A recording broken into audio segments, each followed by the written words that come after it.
Budgeting for healthcare coverage is something pretty much all of us do, yet as we age and get closer to retirement, having a solid plan is even more vital. So how do you make the right decisions, right?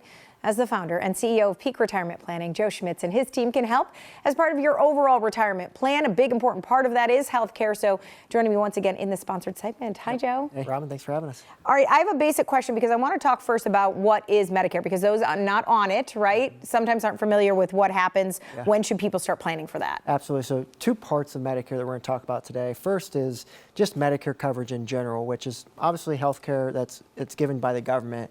And there's a few parts to Medicare that people need to understand. There's Part A, which if you've worked and paid into Medicare all your life, like most people have, that's actually no cost to you at that point. Now, some people think about it's free. Yeah. I don't know if it's free. It's kind of like paying on your mortgage all the years and then it's paid off and you say, oh, I got a free house. And it doesn't work that way. You're right. It's no cost, but you've had to pay for it. So that's Part A. And so people need to start planning for that around the age of 65. Or if they're still working, covered by their employment plan, maybe when they retire, they'll start looking into getting Part A. And so that's something that everyone should be doing. And then there's something else called Part B, which is an additional coverage to Medicare, which may come at an additional premium. And so that's what people have to weigh, should they do that or not. Most people we see end up doing that. Yes. And so that's what you want to pay attention to. And so what we also, and I'm sure we're going to talk about it today, is the cost of Medicare is based on your income. So it's something called IRMA, which everyone should be planning for that if you've been a diligent saver. So even if you're 60 years old, not quite 65, something you want to plan for so you're not having to pay more in healthcare in the future.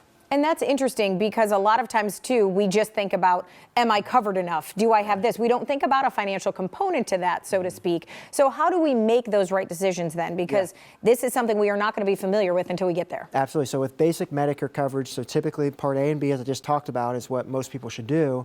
But then you typically want to get an additional coverage on top of that. And there's a few different options that people can look into.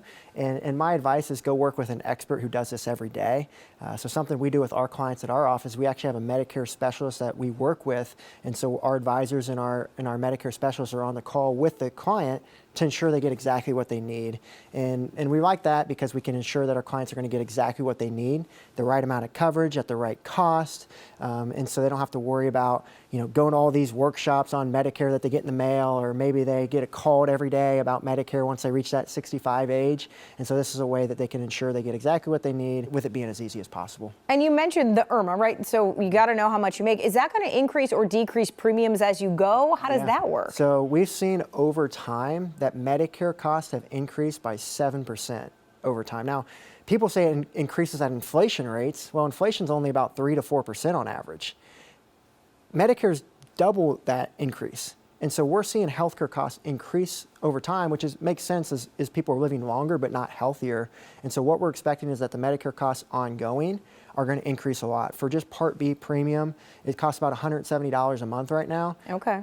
That's probably going to keep increasing is what we're expecting. And we're expecting to increase about another 6-7% is what a lot of estimates show. So how do we plan? And is there a way to plan and then pay less as you go through? Yeah, so the main thing that you have to be aware of, and this is particularly for people who have been diligent savers. So I'm thinking people who have more money in their tax-deferred investments, 401ks, IRAs.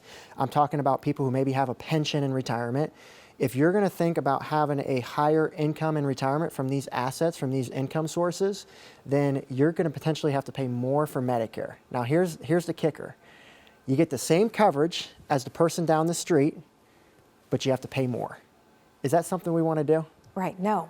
So how do we pay less? Short answer, right, yes. It's through tax planning, and obviously the book here is something that all the viewers are going to be able to request so they can read more about how they can reduce their healthcare costs in retirement. But if we can find ways to lower our income, maybe that's reducing our required minimum distributions that are required to take out at either 73 or 75.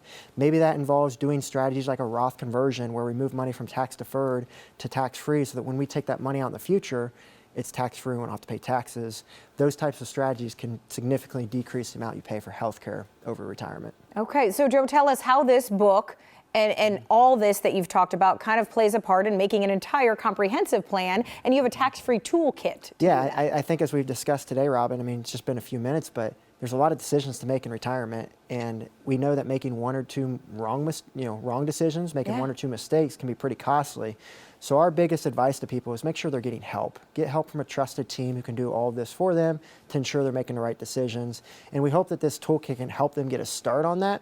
So in this toolkit is a copy of my book, which is I Hate Taxes. So obviously in here is a lot of strategies to reduce taxes. And in here we talk about reducing healthcare costs as well. And there's some other articles and guides in here as well to make sure they're on the right path is ultimately our goal.